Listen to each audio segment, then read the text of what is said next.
अस्सलाम वालेकुम नाज़रीन, सुनो न्यूज़ पर आप देख रहे हैं प्रोग्राम लाइव जामी में आपके साथ मोहम्मद अजमल जामी। खामोश मुफाहमत की दोबारा से खबर आई है। अडयाला की बजाय इत्तलात हैं कि कोट लखपत मरकज़ है। कौन से ऐसे रहनुमा हैं, सियासतदान हैं जो इस खामोश मुफाहमत में अपना किरदार अदा कर रहे हैं? क्या हुकूमत भी ऑन बोर्ड है या नहीं? कल रात हमने अडयाला के बाहर जो कुछ हुआ वो भी देखा। उस सब को देखते हुए तो लगता नहीं कि मुफाहमत हो सकती है, कोई रास्ता निकल सकता है। लेकिन बहरहाल ये खबर आज दोबारा आई।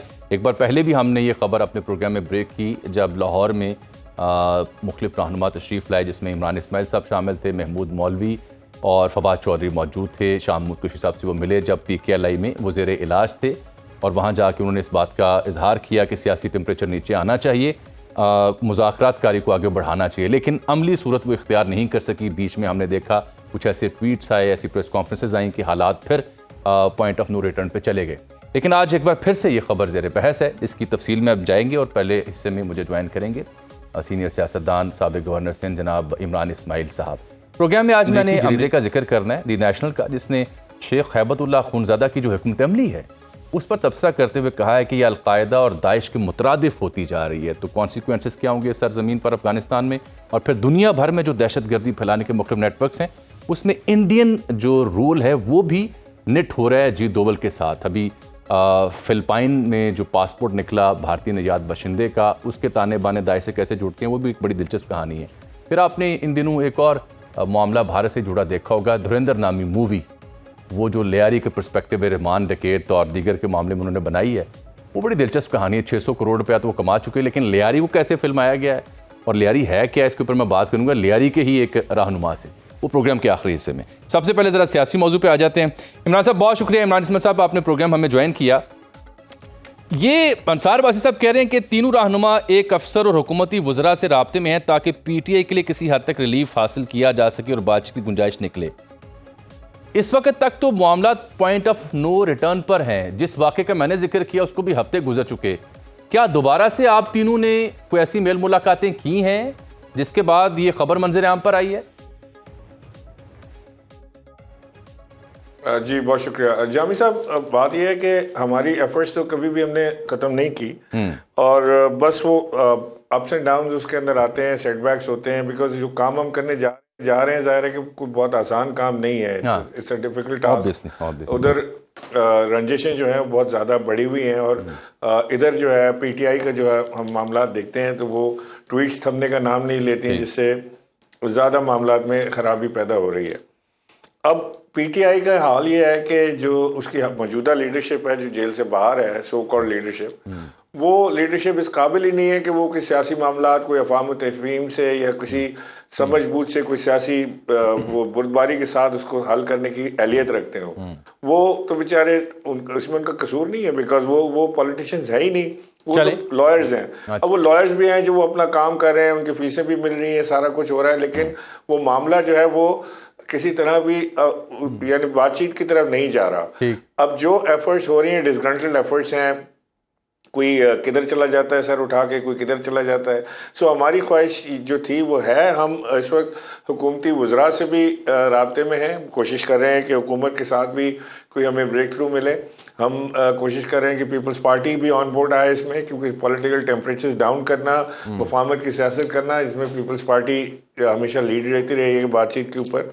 और हमारी कोशिश है कि हमारी स्टैब्लिशमेंट से भी कोई इस तरह की कोई बातचीत हो जाए कि ये तीनों बड़े जरूरी हैं। इमरान साहब ये तीनों फरीक बहुत जरूरी हैं, लेकिन मैं जरा वन बाय वन आपकी तवज्जो चाहूंगा। बात करते हैं कि आप हुकूमती वज़रा से भी राब्ते में हैं, तो क्या किसी जिम्मेदार वजीर से, किसी सीनियर बंदे से भी आप राब्ते में हैं जिसका पॉलिसी में या हुकूमत में अहम किरदार है? और पीपल्स पार्टी में क्या आपका राब्ता हुआ, वहाँ किससे अब ताल्लुकात हैं इस मामले में? आई डोंट नो नाम लेना चाहिए कि नहीं, लेकिन बहरहाल मैं आपकी इस सवाल का जवाब दे देता हूँ। वो इसलिए मैं ज़रूरी समझता हूँ कि वरना बात में वजन नहीं आता और लोग समझते हैं कि हवाई बात हो रही है। सो अयाज सादिक साहब से हमारी मुलाकात हुई, हमारी राना सनाउल्लाह साहब से मुलाकात हुई, नज़ीर अहमद तारर साहब से मुलाकात हुई, और भी कई लोग हैं जिनसे मुलाकात हुई और शायद अभी इससे ज़्यादा भी हमारी मुलाकातें होंगी। मैं PMLN के जो लोगों से मुलाकात हुई वो बिल्कुल हमारी बात से इत्तेफाक कर रहे थे। उन्होंने कहा कि जी पॉलिटिकल टेम्परेचर डाउन करने की ज़रूरत है और वो उन्होंने अपना किरदार भी इसमें अदा करने की हमसे बात की कि जी हम चाहेंगे कि पॉलिटिकल टेम्परेचर्स डाउन हो दोनों तरफ से, और ख़ास तौर से उन्होंने हमें कहा कि जी आप कोशिश करें कि पीटीआई की तरफ से पहल इसमें की जाए। जाहिर है कि पीटीआई जो है उसको पहल ही करनी पड़ेगी, 2 कदम पीछे हट के बात करनी पड़ेगी। सो इसमें कोई छोटा बड़ा नहीं हो जाता। वो खान साहब हमेशा कहा करते थे कि जी यू टर्न वाला, आपको याद होगा कि वो कहते थे यू टर्न लेना जो है वो एक सियासी लीडर की निशानी होती है। तो मेरा ख्याल है कि अब वो सियासी लीडर की निशानी मजीद दिखाने का वक्त आ गया है। और अगर हम इस ब्रेक थ्रू में कामयाब हो जाते हैं कि बातचीत के लिए लोग बैठ जाएं, देखिए मेरे पास कोई सियासी एजेंडा है नहीं। मुझे ये नहीं पता कि इमरान खान साहब की क्या ख्वाहिशात या क्या उनकी शराइत होंगी। मुझे ये नहीं पता कि पीएमएलएन की क्या शराइत होंगी, पीपल्स पार्टी किस तरह सोच रही होगी, इस्टेब्लिशमेंट क्या सोच रखती है, अभी हमें नहीं पता। हम सिर्फ एक माहौल, कंड्यूसिव माहौल पैदा करना चाहते हैं कि जिस तरह पीपल्स पार्टी, पीएमएलएन, दीगर जमातों को सियासी माहौल मिला हुआ है, इस तरह पीटीआई को भी मिले, और उसके लिए क्या क्या शराइत हो सकती हैं उस पर बातचीत हो सकती है। इमरान साहब एक बड़ा अहम नुक्ता है, एक और बड़ा अहम नुक्ता है, बिलाशुबह ऐसी एफर्ट्स जो हैं मुल्क के लिए बड़ी ज़रूरी हैं, चाहे जहाँ से भी। एक बड़ा अहम मसला ये है कि चलें आप तस्दीक करें कि इस्टेब्लिशमेंट भी साम हाउ उससे भी आपका रब्ता है, पीपल्स पार्टी से, लीगी हुकूमत से, और फिर कोई बासर ओवरसीज़ का जिक्र भी हो रहा है। लेकिन सबसे इंपॉर्टेंट बात जो है, वो सबसे इंपॉर्टेंट फरीक नंबर 2 है, वो है पीटीआई। पीटीआई से मुराद मेरी इमरान खान साहब है। तो क्या पीटीआई खान साहब, उनकी भी कोई कॉन्सेंट आपके पास है? क्योंकि जो कोट लखपत में आपकी मुलाकातें हुई थी, उसके बाद शाह साहब करीबी हल्कों ने जो बात की, वो तो कह रहे हैं कि विदाउट खान और माइनस खान नो वे, हो ही नहीं सकता, और हम इंडिविजुअली किसी ऐसे सिलसिले का हिस्सा बन ही नहीं सकते जो अडयाला से अप्रूव ना हो। ये जो पीटीआई का सोशल मीडिया है ना, ये तबाही का जिम्मेदार है सारी चीज़ का। और इन्होंने जो तबाही फैलाई, बल्कि पीटीआई का सोशल मीडिया भी नहीं कहना चाहिए, जो पाकिस्तानी बैठे हुए बाहर, जो अपना सोशल नेटवर्क बनाकर बैठे हुए सोशल मीडिया के ऊपर, यूट्यूब के ऊपर खुद साख्ता एंकर्स बने हुए हैं, वो उनको सिर्फ अपनी सब्सक्रिप्शन से ताल्लुक है कि कितने उनके सब्सक्राइबर हो गए, कितने उनको पैसे आना शुरू हो गए, उनका मोनेटाइजेशन कितना हो रहा है, वो उससे उनका ताल्लुक है। ना उनका पाकिस्तान से प्यार है, ना उनका इमरान खान से प्यार है, ना उनको अफवाज पाकिस्तान से कोई लगाव है। वो उसमें लगे हुए अपना कि जी बस ये उनके पैसे बनते चले जाएं। और पीटीआई की जो मैं समझता हूँ कि बेवकूफ़ी कह लें या कम अकली कह लें कि उन्होंने उन एंकर्स को या उनके बयानात को पीटीआई की ऑफिशियल वेबसाइट पे लगा देते हैं, उसके ऊपर वो अपनी पॉलिसी वज़ा करते हैं, जो कि है ही कोई नहीं उनके पास पॉलिसी। सो ये तो सारी तबाही वहाँ से होती है। इनकी तो बात ही ना करें कि वो क्या सोचते हैं, क्या कहते हैं, क्या नहीं करते। माइनस इमरान खान कोई चीज़ है नहीं। PTI without Imran Khan does not exist. PTI आज भी पीटीआई की एग्जिस्टेंस कोई नहीं है। ठीक है, अच्छा, अब हम करने हमारी कोशिश क्या है? हमारी कोशिश ये है कि क्योंकि ये इस वक्त जो पीटीआई की क़यादत जो है, जिनके हाथ में पीटीआई है, जो जेल से बाहर है, उनके पास इतनी पॉलिटिकल तजुर्बा या इतनी अक्ल फहम, सियासी फहम नहीं है उनके पास। सो किसके पास है? वो है शाह महमूद कुरैशी के पास, इजाज़ चौधरी के पास, बेगम यास्मीन राशिद के पास, उमर सरफराज चीमा के पास, मियाँ महमूद रशीद के पास, और दीगर जो दोस्त हैं। तो अगर किसी तरह ये लोग जो अपनी सोच रखते हैं, इनको हम कायल तो नहीं कर रहे ना, इनकी अपनी सोच है। इन्होंने 6 महीने पहले लेटर लिखा था कि मुफाहमत की सियासत होनी चाहिए, ये टकराव की सियासत नुकसानदेह है। सो हम जब इनसे मिले तो बिल्कुल ये बात ये कर रहे थे जो हमारे जहन में थी। सो अगर ये लोग बाहर आके पार्टी की क़यादत संभालते हैं, लीडरशिप लेते हैं, ये जाके इमरान खान साहब से बात करते हैं, तो ये a better sense can prevail. Imran Khan के पास तो एक लिमिटेड इन्फॉर्मेशन है, जो जाता है वो कहते हैं जी उसने एनडीयू का कोर्स कर लिया तो वो गद्दार हो गया, उसने जी फलाने कमेटी से इस्तीफा, उसको निकाल दें, इसको कमेटी में डाल दें। वो सारी चीज़ें डिस्कस होती हैं जिससे इमरान खान की रिहाई का या पाकिस्तान की भलाई का कोई ताल्लुक वास्ता नहीं है। उसके अलावा तो कुछ नहीं होता वहाँ पे। सो अब अगर ये पॉलिटिकल जो लोग हैं, ये पॉलिटिकल एलिमेंट है, जो सीनियर एलिमेंट है ऑफ पीटीआई, ये अगर जाके बात करेंगे तो चीज़ों में बहुत फ़र्क। इमरान साहब, क्या शाह महमूद कुरैशी साहब ये किरदार निभाने को तैयार हैं? क्योंकि इससे पहले वाली एफर्ट में मुझे उनका जवाब या उनका जो रद्द-ए-अमल था वो मालूम है। देखिए, शाह महमूद कुरैशी साहब का खुद भी ये ख्याल है कि मुफाहमत करनी चाहिए, बातचीत के दरवाजे खुले होने चाहिए, naming everyone is not good, और हमें किसी तरह एक कंड्यूसिव माहौल पैदा करना चाहिए जिसमें हमें एक पॉलिटिकल एनवायरनमेंट में सांस लेने की इजाज़त हो और हम वो काम वो काम कर सकें जो सियासतदान या सियासी जमातें करती हैं, जो कि उनका इलेक्शन लड़ना, अपनी कैंपेन चलाना, सारी चीज़ होती है। इसके लिए आपको एक माहौल को नॉर्मलाइज करने की ज़रूरत है। लड़ाई से, जंग से तो आप नहीं कर सकते, आप अपनी एस्टेब्लिशमेंट के साथ जंग लगा के तो ये काम नहीं किया जा सकता। सो लिहाजा बातचीत के ज़रिए बैठ के अवाम तफहीम से बात करें, ताकि उसमें जो पाकिस्तान के लिए इस वक्त जो मुश्किलात हैं उनमें भी आसानी हो, और जो बाकी मामलात हैं, सियासी मामलात हैं, वो भी इसमें एक और बड़ा इंपॉर्टेंट पॉइंट है, बिल्कुल ठीक होंगे। इसमें एक और बड़ा इंपॉर्टेंट पॉइंट है जहां मैं पीटीआई या खान साहब का नुक्ता नज़र जानना चाहता हूं कि क्या उनकी वोट है या ग्रीन सिग्नल है। वहां दूसरा पहलू ये है कि हुकूमत या इस्टेब्लिशमेंट आपकी इन काविशों से बदले में क्या मांग रही है। ये भी तो बताएं ना कि अगर वो आपके साथ ताउन कर रहे हैं तो उनकी भी कोई सेट ऑफ डिमांड होगी ना कि ये एक कदम पीछे यहाँ से, 2 कदम पीछे यहाँ से, तो फिर हम आपको फैसिलिटेट कर सकते हैं। वो शय है असल जानने वाली। नहीं, मुझे कोई जो PMLN के लोगों से मैं मिला हूँ तो उन्होंने कोई हमसे शराइत नहीं रखी। मैंने आपसे अर्ज किया ना कि अभी तो हम वहाँ तक पहुँचे ही नहीं है कि कोई शराइत हो कि जी इनकी क्या डिमांड है और उनकी क्या डिमांड है। अभी तो हम सिर्फ इतनी बात करें कि क्या हम एक टेबल पर बैठ के बात करने के काबिल हो सकते हैं, क्या हम बातचीत शुरू कर सकते हैं। बस वो बातचीत शुरू करना जो है वो हमारा मकसद है।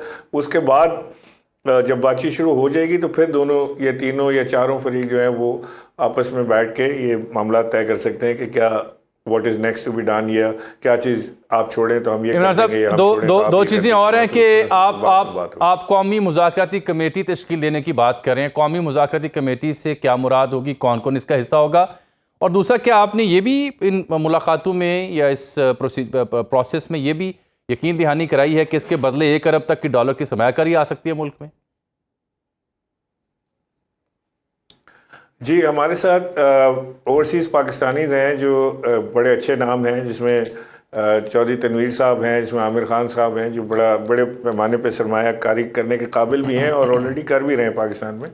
उन्होंने ही हमें ये आइडिया दिया था कि जी हम पाकिस्तानियों का एक ग्रुप जमा करते हैं जो कि इस बात का इरादा करेंगे कि अगर पाकिस्तान में एक सियासी कंड्यूसिव एनवायरनमेंट हो जाए और अगर पाकिस्तान में एक ऐसा माहौल मिल जाए जो इन्वेस्टमेंट के लिए साजगार हो, तो हम वो अभी अपना पेपर पूरा बना रहे हैं कि वो कैसा एनवायरनमेंट चाहते हैं। तो हम ये कमिट करते हैं कि हम एज पाकिस्तानी, ओवरसीज पाकिस्तानी, हम पाकिस्तान में $1 बिलियन तक की सरमायाकारी कर सकते हैं और करेंगे। ठीक, लेकिन ये जो मैं पूछ रहा हूँ कौमी मुज़ाकराती कमेटी, इससे मुराद क्या होगी? नहीं, कौमी मुज़ाकराती कमेटी, इसका हमने इसका रखा है कमेटी फॉर नेशनल डायलॉग।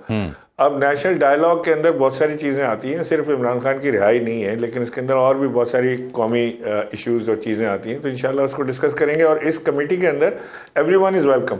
वो ऐसा नहीं है कि इसमें जो पीपल्स पार्टी में वो नहीं आ सकता या इसका हिस्सा नहीं बन सकता, या PMLN में जो है वो इसका हिस्सा नहीं बन सकता। जो जहाँ है, जिस जमात से ताल्लुक़ रखता है वही वहीं रहे, उसी जमात में रहे, अपना नज़रिया ज़रूर रखे। लेकिन जो लोग इस कमेटी के यानी कहना चाहिए कि हामी हैं और इस बात के हामी हैं कि जी एक अच्छा साजगार माहौल होना चाहिए मुल्क के अंदर बातचीत का, तो वो ज़रूर इसका हिस्सा बनेंगे और बन रहे हैं बड़ी तेज़ी से। बहुत शुक्रिया। इसमें साफ़ी हज़रात भी हैं, उसमें ठीक, बहुत शुक्रिया जनाब इमरान इस्माइल साहब से गुफ्तगू करें, तस्दीक कर रहे हैं, वो कोशिश कर रहे हैं। नाज़रीन, यहाँ प्रोग्राम में एक छोटी सी ब्रेक के बाद वापस आएंगे तो बड़े अहम मौज़ूआत जुड़े हुए हैं, बिलखुसूस पाकिस्तान मुस्लिम लीग नून का रद्द-ए-अमल इस मामले पे क्या होगा, और जो भारत में और अफ़गानिस्तान के हवाले से जो आज 2 बड़ी एक्सक्लूसिव रिपोर्ट्स आई हैं कि कैसे अफ़गानिस्तान में जो रजीम है उनकी वजह से पूरा खित्ता कैसे ख़ास सोच में मुब्तला होने का ख़दशा है, और भारत का और अजीत डोवल का जो नेक्सस है दहशतगर्दी फैलाने में, उनका क्या किरदार है आलम इस्लाम को बदनाम करने में। ये मैं फ़िलिपाइन के कॉन्टेक्स्ट में बात करूँगा तफसील से, और फिर ये जो धुरंधर नामी मूवी और लियारी का जो हाल किया, ये बात भी होगी प्रोग्राम के आने वाले हिस्सों।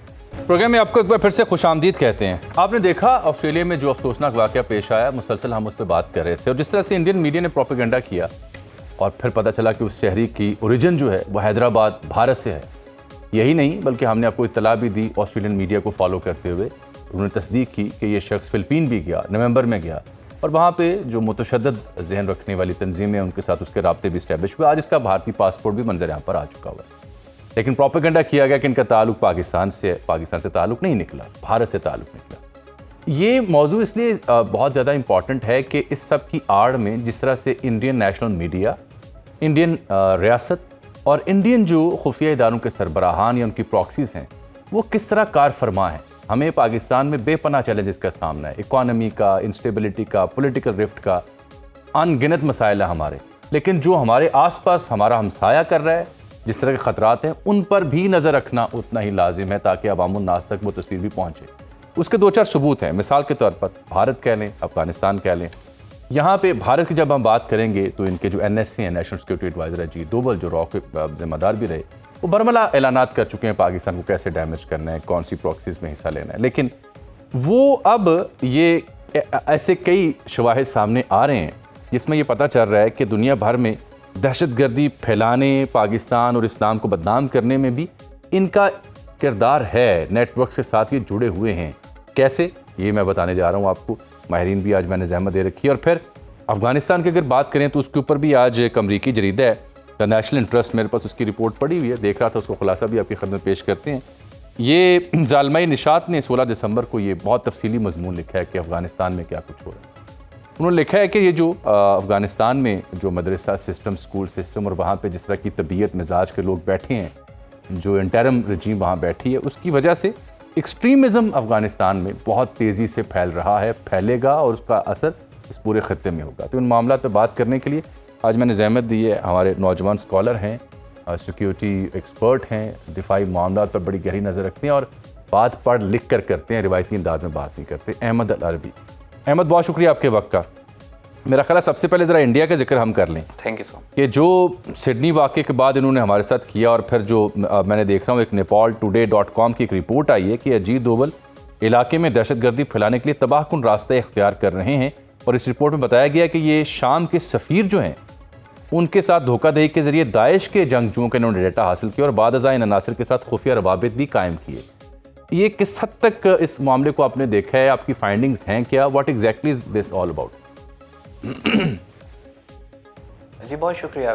देखें जैम साहब, जब ये ऑस्ट्रेलिया के अंदर ये कार्रवाई हो रही थी, दहशतगर्दी का वाकया हो रहा था, तो आपने देखा कि उसके फौरन बाद बहुत जल्दी इंडियन मीडिया के ऊपर, पाकिस्तान के ऊपर ब्लेम गेम शुरू हो गया और इसराइल के अंदर और अफगानिस्तान के अंदर। अब नॉर्मली आप अगर इसको इस तरह का कोई इवेंट हो किसी और मुल्क के अंदर जिसके साथ आपके बैरूनी, आपके डिप्लोमेटिक रिलेशंस हो, और वो इवेंट के बारे में डिटेल्स अभी वहाँ की गवर्नमेंट या वहाँ के ऑफिशियल्स ने पब्लिक ना की हो, और आपने अपने मुल्क के अंदर अपने न्यूज़ चैनल्स के ऊपर उसकी कोई इंफॉर्मेशन पब्लिक करनी हो, तो उसमें बहुत ज़्यादा लोग इन्वॉल्व होते हैं।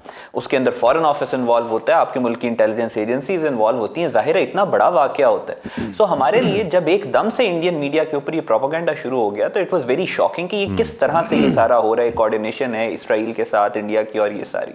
सो later on after 24 to 48 hours जब ये बात सामने आई कि वो जो नवीद अकरम नामी शख्स था उसका ताल्लुक जो है, वो जो दोनों बाप बेटा दहशतगर्द थे उनका ताल्लुक भारत से है, फिर पिक्चर काफी क्लियर हुई और ये बात वाजे हुई कि इंडिया को पहले से पता था कि ये इंडियन है। इसी वजह से वो ये चाह रहे थे कि प्रोपेगेंडा इतना ज्यादा इन्फ्लिक्ट कर दें इस स्टेज के ऊपर, वैक्यूम के अंदर, ताकि अगर अगले 20-25 दिन के बाद ऑस्ट्रेलियंस अगर उसकी नेशनैलिटी ऑफिशियली बताएं भी तो उस टाइम तक ये पाकिस्तान को नुकसान पहुंचा चुके। एक बात अब यहां पे जो आपने आगे डोभाल वाली बात, जी अब आगे आपने जो अजित कुमार डोभाल वाली बात की है, ये नेपाली जो ये वेबसाइट है, ये एसोसिएटेड है नेपालीज इंटेलिजेंस एजेंसी के साथ अनऑफिशियली, और इसने तकरीबन 11 साल पहले ये इंकशाफ किया था अंजलि शर्मा ने कि अजित कुमार डोभाल ने उस वक्त जो सीरिया के अंदर रियाद कमाल अब्बास से जो एम्बेसडर थे सीरिया के इंडिया के अंदर, उसे धोखे से सारा जो डेटा था आईएसएस और दाइश का वो निकलवा लिया कि कौन कमांडर्स हैं, कांटेक्ट कैसे हो सकता है, उसके नीचे कितने फाइटर्स हैं, सारा जो उनका इंफ्रास्ट्रक्चर आईएसएस दाइश दहशतगर्द तंजीम ने बनाया था वो इन्होंने मंगा लिया। अब ये जो ऑस्ट्रेलिया वाला सिडनी ये जो टेररिस्ट एक्टिविटी हुई है, इसमें ऑस्ट्रेलियन ऑफिशियली जिस स्टेज पे पहुंचे हैं वो इस पे पहुंचे हैं कि ये जो दोनों बाप बेटा थे इनके आईएसएस दाइश के साथ ताल्लुकात। हाँ, फिलिपीन भी गए, इनको थोड़ा अर्सा पहले ऑस्ट्रेलियन, जी फिलीपींस भी गए, उससे पहले एस्टैब्लिश हो चुके थे, इन्वेस्टिगेट हो चुका है, बाकायदा एस्टैब्लिश हो चुका था कि इनका आईएसएस दाइश के साथ लिंक है, लेकिन ऑस्ट्रेलियन अथॉरिटीज ने कहा था कि हम इन्हें जेल में नहीं कर सकते। ये 2019 की बात है, 2019 की बात है जब इनके ऊपर उन्होंने नजर रखी, इन्वेस्टिगेट की और कहा कि फिलहाल ये खतरा नहीं है, लेकिन कोई ऐसे हिंट उन्हें मिले थे जिसके बाद उन्होंने कार्रवाई की थी, इनके ऊपर इन्वेस्टिगेट किया था। आप दुरुस्त कह रहे हैं, जी जारी रखिए बात अपनी। जी बिल्कुल बिल्कुल ऐसे ही था। अब आप ये बात देखें कि इस सारी सिचुएशन के अंदर ये इंडिया के भी इनके ट्रिप्स रहे हैं 2022 तक, तो ये मान भी गए ना कि आते रहे हैं इंडिया। और यहां पे आप सिर्फ ये देखें कि इंडियन इंटेलिजेंस एजेंसी का आप अगर स्ट्रक्चर देखें तो उनके सबसे नीचे एसेट्स होते हैं, एसेट्स के ऊपर उनके लॉजिस्टिक सर्विस प्रोवाइडर्स होते हैं, उसके ऊपर इनके जो ग्राउंड के ऊपर जो होते हैं वो मौजूद होते हैं, और उसके ऊपर इनकी लीडरशिप स्टार्ट होती है जिसमें आगे जाते जाते स्ट्रेटेजिक लीडरशिप तक बात जाती है। अब यहां पे इनके ताल्लुकात दहशतगर्द तंजीमों के साथ तो समझ में आते हैं, लेकिन जब national security advisor which is intelligence की लीडरशिप के भी ऊपर जो आता है, जब वो किसी दहशतगर्द तंजीम को मिलता है तो that is serious, that represents a grand strategic alliance between a country and a terrorist organization. बिल्कुल ठीक। सो 2014 में जो नेपलीज आर्टिकल की आप बात कर रहे हैं, इसके बाद मल्टीपल ट्रिप्स रिकॉर्ड किए गए हैं अजित कुमार डोवल के आईएसएस और दाइश के लीडरशिप के साथ इराक के अंदर और सीरिया के अंदर। इराक के अंदर जब इसकी मुलाकात हुई तो इंडियंस ने वो चीजों के ऊपर क्वेश्चन करना शुरू कर दिया कि नेशनल सिक्योरिटी एडवाइजर किस वजह से इराक में मिल रहा है। तो इन्होंने कहा कि नहीं जी वो 40-50 जी, तो उनका जी 40-50 के करीब नर्सें हमारी अगवा हो गई थी, उनको छुड़वाने के लिए नेशनल सिक्योरिटी एडवाइजर नेगोशिएट कर, लेकिन इन्होंने तो 37 मिलियन की अद्वियात भी इनकी पकड़ी गई थी जो दाइश को 2017 में भेजी थी। जी, इटली ने पकड़ी, एक थर्ड कंट्री ने इनका एक पूरा कंटेनर पकड़ा जिसमें तकरीबन 37 मिलियन डॉलर्स की जो थी वो अद्वियात मौजूद थी। तो उसके बाद कंधार में बाकायदा तौर पे अजित कुमार डोवल ने मीटिंग को हेड किया जिसमें आईएसएस, दाइश और टीटीपी के लोग मौजूद थे। तो टीटीपी जो आईएसएस के साथ इंडियन गवर्नमेंट का, इंडियन स्टेट का, इंडियन इंटेलिजेंस ऑर्गेनाइजेशन की एक पूरी का पूरा एक इनका इंफ्रास्ट्रक्चर दाइश के साथ मिलकर दहशतगर्दी कर रहा है और इंडिया के इंटरेस्ट को जगह जगह पे, इंडिया और इंडिया के जो एलाइज हैं उनके इंटरेस्ट को जगह जगह पे प्रोटेक्ट कर रहा है। और फिलीपीन वाला जो ये फाइनल जो एक डॉट था उसमें ये है कि फिलीपींस के अंदर इट्स अ नोन फैक्ट कि चाइना के इन्फ्लुएंस को काउंटर करने के नाम पे भारत वहां पे अबू सयाफ और ग्वाटे जो ग्रुप हैं, दो दहशतगर्द तंजीमें हैं जिनका ताल्लुक आईएसएस और दाइश से है, भारत उनको फिलीपींस में लेके आया है और भारत ही उनको पैसे दे रहा है, फंड कर रहा है, असला दे रहा है, हथियार दे रहा है ताकि उनकी गवर्नमेंट के ऊपर प्रेशर डाला जा सके और गवर्नमेंट पे प्रेशर डाल के इंडिया उसको ब्राह्मोस तक फिलीपींस को बेचने की तैयारियां कर रहा है। फिलीपींस को ब्राह्मोस की तो जरूरत नहीं है, कोई सिक्योरिटी डायलेमा इस तरह का नहीं है, but why they are buying it, क्योंकि इंडिया उनको आर्म ट्विस्ट कर रहा है। सो ये सारा नेक्सस जो है ये क्लियर होता है कि ये आईएसएस और दाइश और ये जो एक्टिविटी दहशतगर्द कार्रवाई हुई है सिडनी के अंदर, इसके पीछे डेफिनेटली इंडियन रियासत, इंडियन इंटेलिजेंस एजेंसीज और इंडिया के जो ऑफिशियल्स हैं वो मौजूद हैं। इनको पता था ये कार्रवाई हो रही है, इनको नवीद अकरम का भी पता था, इसी वजह से इन्होंने अटैक होते ही, अभी वो इंफॉर्मेशन कहीं से आई नहीं थी, इन्होंने मीडिया के ऊपर उसको पब्लिश कर। ठीक, अब ये तो हो गया एक पहलू ना इनका, इंडियन पर्सपेक्टिव में हम बात कर रहे हैं, जो आपने दो रिपोर्ट्स का जिक्र भी किया। अब ये बड़ा बारीक कार्रवाई खेलते हैं और टेररिज्म नेक्सस को कैसे यूज़ करते हैं और फिर इसमें इस्लाम हो या पाकिस्तान हो वो कैसे डिफेम किया जाता है, एक फ्रेमिंग पूरी की जाती है और मीडिया उनको भरपूर सपोर्ट भी करता है, obviously gloves in hand with hand से वाली मामला है। लेकिन ये जो दूसरा मैं देख रहा हूँ जो दी नेशनल इंटरेस्ट का मेरे पास मजमून पड़ा है, और ये ताज़ा मजमून है, दिसंबर 2025, 16 दिसंबर का, कल का मजमून है, छपा बड़ा तफसीली मजमून है। ये जरीदा ये कह रहा है कि शेख हैबतुल्लाह खूनज़ादा की हिकमत अमली या वहाँ पे जो रजीम है अफ़गानिस्तान में वो अलकायदा और दाइश के मुतरादिफ है, उसके बराबर उनकी हिकमत अमली और उनकी जो अप्रोच है, और उससे उस खदशे का इजहार कर रहे हैं कि आलमी जहाद को एक दीनी फरीज़ा यहाँ पे समझा जा रहा है, which could be very lethal for the not only for the region but for the rest of the world. ये मामला कैसे देखा आपने, इसकी डिटेल्स क्या हैं, क्या कहना चाह रहा है ये अमरीकी जरीदा? देखिए, इस वक्त दुनिया के अंदर आपको पता है कि वर्ल्ड ऑर्डर चेंज हो रहा है, दुनिया यूनिपोलर से मल्टीपोलर की तरफ जा रही है, दुनिया नियो लिबरल वर्ल्ड ऑर्डर से न्यू रियलिस्टिक वर्ल्ड ऑर्डर की तरफ जा रही है। यहाँ पे आपको एक बहुत क्लियर डिवाइड नजर आएगा। आपने देखा कि बहुत बड़े बड़े अपहीवल्स आए हैं पिछले 10 साल के अंदर इस दुनिया में। इस वक्त दुनिया डिवाइडेड है दो कैंप्स के अंदर। एक वो कैंप है जो कहता है, जिसके इंटरेस्ट इस बात में लाए करते हैं कि दुनिया के अंदर एनार्की, दुनिया के अंदर केओस और दहशतगर्दी फैले, और एक कैंप वो है जो चाहता है कि इकोनॉमिक प्रोग्रेस हो, स्टेबिलिटी आए दुनिया का। आपने ईरान इसराइल जंग के अंदर भी देखा, आपने रशिया यूक्रेन जंग के अंदर भी देखा, आपने पाकिस्तान इंडिया जंग के अंदर भी देखा कि वो कैंप्स जो हैं वो बड़े वाज़ेह तौर पे अपनी आवाज़ दुनिया के सामने रख रहे हैं। अमेरिका के अंदर भी आप देख रहे हैं कि दो तरह की लॉबीज हैं, एक अमेरिका फर्स्टर्स हैं जो कहते हैं दुनिया में जंगें नहीं होनी चाहिए, एक कहते हैं कि नहीं, दुनिया में आप बाद मजीद कॉन्फ्लिक्ट्स और जंगें करें और इसराइल को सपोर्ट करें कि वो पूरे मिडिल ईस्ट को तबाह करें। अब 3 रजीम्स इस वक्त या 3 गवर्नमेंट्स दुनिया में हैं जो कि रन करती हैं, जिनको फैशिस्ट रन करते हैं या वो इलिजिटिमेट हैं। उन तीनों हुकूमतों की बका इस बात में है, यानी वो बचती ऐसे हैं कि वो और उनका मुल्क जो है किसी ना किसी शेप और फॉर्म में दहशतगर्दी में इन्वॉल्व रहे। उसमें नंबर 1 पे इसराइल है, जो कि आज नेतन्याहू गाजा का जेनोसाइड खत्म कर दे, कल नेतन्याहू के ऊपर उन्हीं की अदालत के अंदर केसेस हो और वो जेल चला जाए, और उसके खिलाफ उनकी पार्लियामेंट में वोट ऑफ नो कॉन्फिडेंस है। बिल क्लिंटन ने भी ये बात बारहा कही कि नेतन्याहू जंगें इस वजह से कर रहे कि इक्तदार में रहे। दूसरी, आप हमारे इस हमसाये की तरफ आ जाएं, ईस्टर्न, जिसका हमने जिक्र किया, भारत, नरेंद्र मोदी आज अगर दहशतगर्दी बंद कर दे, अगर वो बांग्लादेश में, पाकिस्तान में, नेपाल, भूटान, बर्मा में दहशतगर्दी ना भेजे, तो उसको जो आरएसएस के कल्टिस्ट हैं, जिनको संगीज कहते हैं, जिनको ब्रेन ड्रेन, जिनको बिल्कुल टोटल, जिनके दिमाग की सोचने समझने की सलाहियत खत्म हुई हुई है, जो इस्लामोफोबिया और एंटी मुस्लिम सेंटिमेंट पे पलते हैं, वो मोदी को वोट क्यों दें? मोदी की लेजिटिमेसी क्या रहे? और तीसरी जो है आपकी अफगानिस्तान की, एक वो जो सो कॉल्ड ये जो इंटरिम कह के आए थे, आज अगर अफगानिस्तान दुनिया में दहशतगर्दी फैलाना बंद कर दे तो इनकी रेलेवेंस दुनिया के सामने क्या रहे? दुनिया इनसे पूछेगी कि अगर खत्ते में अमन आ जाए तो कहेंगे भी ये हुकूमत चेंज करो और आप एक्सक्लूसिव मैं इसी अहमद, ये तो आपने पर्सपेक्टिव बयान किया, लेकिन इसी मजमून का थोड़ा खुलासा नाज़रीन के लिखा किया गया, क्योंकि ये अमरीकी जरीदा जिसने ये मजमून लिखा है, पाकिस्तानी जरीदा नहीं है, ना कोई किसी और मुल्क है। ये कहते हैं कि अक़वाम मुत्तहिदा के मुताबिक तालिबान के 20 से ज़ायद इलाक़ाई और आलमी दहशतगर्द तंजीमों से रवाबित अभी भी बरकरार हैं। जल्द ही दुनिया को एक ऐसी नस्ल से वास्ता पड़ेगा जो आलमी जहाद को एक दीनी फरीज़ा समझती है, विच इज़ वेरी लीथल। बड़ा डेंजरस ये पॉइंट है।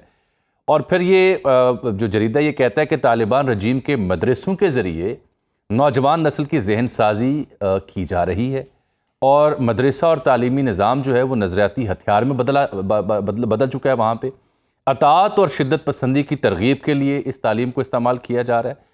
2021 के बाद मदारिस के निसाब को आलमी जहादी नज़रिए की तरबियत के लिए ढाल बनाया जा रहा है। अफ़गान या पश्तून रिवायात का तसलसल नहीं जिसके लिए जाना जाता है यह ख़ित्ता, बल्कि एक दरामदशुदा आमिराना नज़रिया है, और यह नज़रिया तालीम नहीं बल्कि नज़रियाती अतात गुजारी है। लड़कियों के स्कूल पर पाबंदी हो, निसाब की नज़रियाती मुताबिकत ना होना हो, या ऐसे दीगर कई मामलात, वो इसमें तफसील से लिखे गए हैं कि एक लीक शुदा दस्तावेज़ात के उन्होंने हवाला दिया कि जो उनके रहनुमा हैं हैबतुल्लाह अख़ुनज़ादा, वो तवीलुल मुद्दती आलमी जहादी मिशन का तसव्वुर रखते हैं जो बुनियादी तौर पर अलकायदा या दाइश की प्रिंसिपल स्टेटमेंट है उससे मुताबिकत रखती है, उससे मुखलिफ वो बिल्कुल नहीं है। ये उनका खुलासा है। आप ये अलमिया चेक करें कि हमारे एक तरफ हमसाया जो है, वहाँ पे बिहार का सीएम एक मुसलमान खातून का जो नकाब है वो नोच लेता है, खींच लेता है। ये उनके नज़रियात हैं। और दूसरी जानिब काबुल में वो कहते हैं कि नहीं, ज़बरदस्ती आप फ़लाँ लिबास पहने तालीम हासिल नहीं कर सकते। लेकिन इन दो मुख्तलिफ नज़रियात के बावजूद दोनों आपस में एक हैं पाकिस्तान के ख़िलाफ़। कैसा खुला तज़ाद है और कैसी नज़रियात की ये जंग है कि जिसमें हैं आप पाकिस्तान के मुखालिफ, हालांकि आपकी करतूतें, दोनों के वाक़यात मैंने बयान कर दिए। अहमद, आप कुछ कह रहे थे, मैंने खुलासा नाज़रीन के लिए पेश किया, बात कीजिएगा आप। जी, मैं वही अर्ज कर रहा था आपसे कि इन तीनों रजीम्स की जो एग्जिस्टेंस है वो इस बात में है कि ये दहशतगर्दी करें।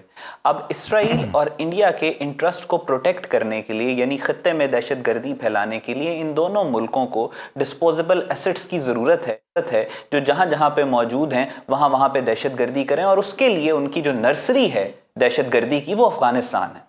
अफगानिस्तान को सबसे ज्यादा फंडिंग इस वक्त या इसराइल से आ रही है, या प्रो इसराइली लॉबी जो अमेरिका में मौजूद है वहां से आ रही है, या इंडिया से आ रही है। और ये इंडिया के कहने पे पाकिस्तान के अंदर टीटीपी और बीएलए, फितना अल खवारिज और बलूचिस्तान लिबरेशन आर्मी की दहशतगर्दी, फितना अल हिंदुस्तान की दहशतगर्दी पाकिस्तान के अंदर कर रहे हैं। आपने देखा वाशिंगटन के अंदर जिस अफगान ने वाशिंगटन में अभी दहशतगर्दी की, उसको इसराइली एनजीओज ने ले जाके अमेरिका के अंदर सेटल करवाया था और इमिग्रेशन उसकी करवाई थी। सो पूरी दुनिया के अंदर आप देख रहे हैं कि इनको जो ये टेरर फैक्ट्री इनको जो रिक्वायर्ड है, दहशतगर्द जहां पे बनते हैं, वो अफगानिस्तान है। अफगानिस्तान के अंदर जितनी भी दहशतगर्द तंजीमें, उनकी दुनिया की सारी दहशतगर्द तंजीमों के साथ ताल्लुकात हैं। अभी जो अफगान तालिबान हैं, इनके सीरिया, लीबिया के अंदर जो दहशतगर्द तंजीमें हैं, वहां से असलहा भी लेते रहे, सारा रिकॉर्डेड एविडेंस मौजूद है। सो ये तमाम दहशतगर्द तंजीमों का जो खुरा है आपको आजकल के मॉडर्न नेशन स्टेट सिस्टम के अंदर, ये एग्जिस्ट ही नहीं कर सकती अगर इनके पीछे कोई बड़ी मुल्कों की इंटेलिजेंस एजेंसी मौजूद ना हो। तो जितनी भी ये आपको दहशतगर्द तंजीमें आपको लार्जर मिडिल ईस्ट और इस साउथ एशिया के अंदर नजर आ रही हैं, उसके पीछे या तो आपको इंडिया की इंटेलिजेंस एजेंसी मिलेगी या इसराइल की मिलेगी, और आपको यहां पे डिस्पोजेबल ये जो अफगान टेररिस्ट हैं वो मिलेंगे, जिनका इस्तेमाल ये दोनों मुल्क कर रहे हैं और वो बड़ा खुशी खुशी इस्तेमाल अपना होने दे रहे हैं। बहुत शुक्रिया अहमद अल अरबी ने तफसील से इन दोनों मौज़ूआत तज्ज़िया किया हमारे देखने वालों के लिए। अभी प्रोग्राम में एक ब्रेक, लेकिन यही इंडिया बॉलीवुड के नाम पर पाकिस्तानी किरदारों और पाकिस्तानी सकाफत के साथ क्या खेल खेलता है और फिर करोड़ों अरबों रुपए कमाता है, ये कहानी अभी बाकी, जानने के लिए मेरे साथ। वेलकम बैक नाज़रीन। अब ब्रेक से पहले जिन दो अहम और हसास मौज़ूओं पर मैंने बात की, उससे जुड़ा एक तीसरा मौजू भी है जो बड़ा दिलचस्प मौजू है। वो ये कि क्रिकेट मैच होता है तो इनकी टीम हमारे खिलाड़ियों से हाथ मिलाने से गुरेज हैं, गले मिलने से गुरेज हैं, हमारे चेयरमैन पीसीबी से ट्रॉफी लेने से गुरेज हैं कि इनके हाथ से ट्रॉफी लेनी। लेकिन हमारे जो मुकामी किरदार हैं, चाहे वो अच्छे हैं या बुरे हैं, हीरोज़ हैं या कोई विलन्स हैं, डकैत्स हैं या चोर हैं या पुलिस अफसरान हैं, उनके नाम पर फिल्में बनानी है और उनसे फिर अरबों रुपए कमाने। मसलन ये ताज़ा फिल्म इनकी धुरंधर जिसे हम कहते हैं, ये खलीजी ममालिक ने तो बैन कर दी। वहाँ लियारी को जिस तरह पोर्ट्रेट किया गया, फिर जो रहमान डकैत का करैक्टर जैसे दिखाया गया, फिर चौधरी असलम का जो करैक्टर जिस तरह से बनाया गया, वो सब कुछ लियारी उसका कस्टम को जिस तरह दिखाया गया, हमारे नाम पे पैसे कमाए जा रहे हैं। लेकिन बाकी कहानी आपके सामने है। तो इस सब पर बात करने के लिए आज मैंने ज़हमत दी है, हमारे बड़े अच्छे दोस्त हैं, सियासतदान हैं, नबील कपूर साहब के साहबजादे हैं, तर्जुमान हैं सिंध सरकार के नादिर कबूल साहब, उनसे हम बात करते हैं। और मुझे तला मिली है कि ये इस मूवी के मुकाबले में भी कोई प्रोजेक्ट लॉन्च करने जा रही है सिंध हुकूमत। तो नादिर भाई, सबसे पहले तो मुझे ये बताएं कि ये जो फिल्म बनाई है भारत ने, जिसमें अक्षय खन्ना को मैं देख रहा हूँ, संजय दत्त को देख रहा हूँ, मुख्तलिफ किरदार ये निभा रहे हैं, और लियारी की जो डिपिक्शन की है, आपकी भी जमपल सारा लियारी से ही है, आप जानते हैं इसको बहुत बेहतर। बिलखुसूस सरदार साहब, नबील कपूर साहब ने तो कल तबसरा भी कर दिया। क्या ये वो लियारी है जो भारत ने दिखाया है? नहीं, बिल्कुल भी नहीं। और जाहिर सी बात है, क्योंकि भारत हमारा दुश्मन है और हमें कोशिश करता है इंटरनेशनली डिफेम करना, और पहली दफ़ा नहीं है कि उसने हमारे खिलाफ डिसइंफॉर्मेशन का प्रोपेगेंडा किया है। तो ये उसी चेन का एक कड़ी है। उन्होंने इस दफ़ा अनफॉर्चुनेटली मेरे आबाई हल्के लियारी को इस्तेमाल करने की कोशिश की, और इस वक्त आप यकीन मानिए लियारी का लियारी में एक एक शख्स जो रहता है, 10 लाख से ज़्यादा आबादी है लियारी की, वो इस वक्त भारत से जितनी पहले नफरत करता था, अब 1000 गुना ज़्यादा नफरत कर रहा है कि आपने हमें क्यों बदनाम कर रहे हैं। हम लियारी जो है, it's the hub of sports, arts, music, poetry, philosophy, of journalist, of hard working labour तबका। और लियारी की एक बड़ी रिच हिस्ट्री है, एक मल्टी कल्चरल, मल्टी एथनिक एक गुलदस्ता है, पाकिस्तान का एक बुके है। उसको इस तरह नेगेटिवली पोर्ट्रेट करना, तो ये लियारी वालों और पूरे पाकिस्तान के लिए बहुत ज्यादा एक गुस्से का बायस बनाए। और यानी मैं हैरान नादिर भाई, मैं हैरान इस बात पे हुआ हूँ कि लियारी का फुटबॉल हो, लियारी की बॉक्सिंग हो, लियारी का अपना जुबानो बयान का कल्चर हो, खाने हो, वो उसका कोई जिक्र ही नहीं है। नहीं, तो आप देखें ना, वही टिपिकल आंखों में सुरमा लगा के और इस तरह आदाब, मतलब शायद जामी साहब आप करते होंगे, मगर लियारी में तो कोई भी नहीं करता इस तरह आपस में सलाम एक दूसरे को। मतलब ये तो हम कह के थक गए कि भाई ये पाकिस्तान, जिसका आपके यहाँ कोई सस्ता स्क्रिप्ट राइटर भी पाकिस्तान से अगर आप उधार उससे रब्ता कर लें तो वो आपका स्क्रिप्ट एटलीस्ट थोड़ा सा बेहतर कर दे कि भाई आप जनाब ऐसे सुरमे डाल के आंखों में तेल लगा के कोई नहीं यहाँ फिरता। ये आपसे ज्यादा बेहतर मुआशरा है, ज्यादा मॉडर्नाइज मुआशरा है, ज्यादा पढ़ा लिखा मुआशरा है। जी आप बात। मजे की बात ये है कि वो जो बलोची जो रक्स दिखाया गया है वो भी अरबी गाने पे है। अब ये भी इनको नहीं पता कि वो अरबी गाना है भाई, वो बलोची गाना है ही नहीं। अगर बलोची गाना इस्तेमाल करते तो फिर भी थोड़ा ट्रू टू द फैक्ट होता, बट वो तो अरबी गाने पे वो बलोचों को रक्स करवा रहे हैं। तो ये बलोच भी सारे हमारे जो भाई हैं लियारी में जो रहते हैं, पूरे पाकिस्तान में बल्कि पूरी दुनिया में बलोच आबाद है, वो सब हंस रहे हैं कि आप लोगों ने ये क्या घिनौनी और नीच हरकत की है। बहरहाल जो हम सिंध गवर्नमेंट जो मूवी रिलीज करने जा रही है अगले माह, उसका नाम है मेरा लियारी, और मेरा वो लियारी, अच्छा। असल मायनों में लियारी की अक्कासी करता है, लियारी की टैलेंट का, लियारी की मल्टी कल्चरलिज्म का, लियारी की रिजिलियंस का इंशाल्लाह वो शोकेस करेगा। और ये मूवी हम धुरंधर के जवाब में नहीं बना रहे, ये मूवी ऑलरेडी अगस्त में इसकी प्रोडक्शन कंप्लीट हो चुकी थी। ये जो इंडियन मूवी है इसके तो ट्रेलर ही शायद आई थिंक नवंबर में आने शुरू हुए थे। तो वो मूवी है, उसमें हम दिखाएंगे कि किस तरह लियारी एक hub of talent and sports and music, उसमें बल्कि जो टाइटल सॉन्ग है वो भी हमारी लियारी की एक लोकल बच्ची है एवा बी के नाम से, जो ऑलरेडी उन्होंने 2-3 बड़े हिट गाने गाए हैं, तो वो उसका टाइटल सॉन्ग गाएगी। आयशा उमर इसमें मेन रोल प्ले करी है, एक फीमेल फुटबॉलर है, क्योंकि लियारी के अंदर आपको पता है हमारी जो बच्चियां हैं, हमारी जो खवातीन है, वो बहुत ज़्यादा एम्पावर्ड है स्पोर्ट्स के अंदर, बॉक्सिंग और एथलेटिक्स के अंदर। तो ये सारी चीज़ें इंशाल्लाह इस मूवी में आप लोग देखेंगे, और मैं आपको भी दावत दूंगा कि सिनेमाज में आए, ये सिनेमाज में भी लॉन्च होगी, और सिंध गवर्नमेंट ट्राई कर रही है कि इसको इंटरनेशनली भी लॉन्च किया जाए, एंड डिजिटल प्लेटफॉर्म जैसे नहीं बिल्कुल, we are with you sir, we are with you Nadir sahab, we are with you 100% with you. लेकिन ये बात जो आपने की बड़ी अहम है कि जवाब देना चाहिए और दिखाएं कि मेरा लियारी है कि वो भी आप फीमेल का आप मेन कैरेक्टर दे रहे हैं। लेकिन मैं आपको पहले से पेशन गोई कर रहा हूँ कि जो फिल्म आप बनाएंगे उसमें जो किरदार आप नया उठाएंगे उसको भी इन्होंने कॉपी कर लेना है, उसके मुतबादिल भी कोई फिल्म इन्होंने बना देनी है। जी बिल्कुल। फिल्में तो इनको आपको पता है, ये तो वैसी फिल्मी दुनिया में रहते हैं, असलियत में तो ये 6-0 के मार खा चुके हैं ऑलरेडी हमसे। फिल्मों में तो ये पता नहीं दांतों से भी जहाज पकड़ लेते हैं। अच्छा। फिल्मों पे तो कोई पाबंदी नहीं है, फिक्शन पे तो कोई पाबंदी नहीं है। जो इन्होंने ये लियारी के ऊपर जो फिल्म बनाई है, ये तो कंप्लीट वर्क ऑफ फिक्शन है। और इसका मेन वजह जो मुझे समझ में आ रहा है वो ये है कि बिलावल भुट्टो ज़रदारी साहब जब फॉरेन मिनिस्टर थे, तो उन्होंने वर्ल्ड स्टेज पे अमेरिका में, यूरोप में जाके मोदी को ललकारा और बोला कि आप बुच्चर ऑफ गुजरात है और आपके हाथों में मुसलमानों का लहू है। तो उसके जवाब में इन्होंने कोशिश की कि पीपल्स पार्टी को, बिलावल भुट्टो ज़रदारी साहब और उनकी लेगेसी को किसी तरह टार्निश करने की कोशिश की है, बट ये कामयाब नहीं हुए हैं, क्योंकि लियारी वालों ने तो पूरी तरह से इस फिल्म को रिजेक्ट कर दिया। और पाकिस्तान में भी लोग इसका मजाक उड़ा रहे हैं कि किस तरह का घिनौना एक टैक्टिक है मोदी हुकूमत का। नादिर भाई, चौधरी असलम की बीवी जो है उन्होंने भी उनका बड़ा वो हार्ट फील कर रही हैं, उन्होंने भी कहा कि उन्हें बड़ा बुरा लगा। तो कोई मुकदमा दर्ज होना चाहिए, कोई कर रही है ऐसी एफर्ट भी आप?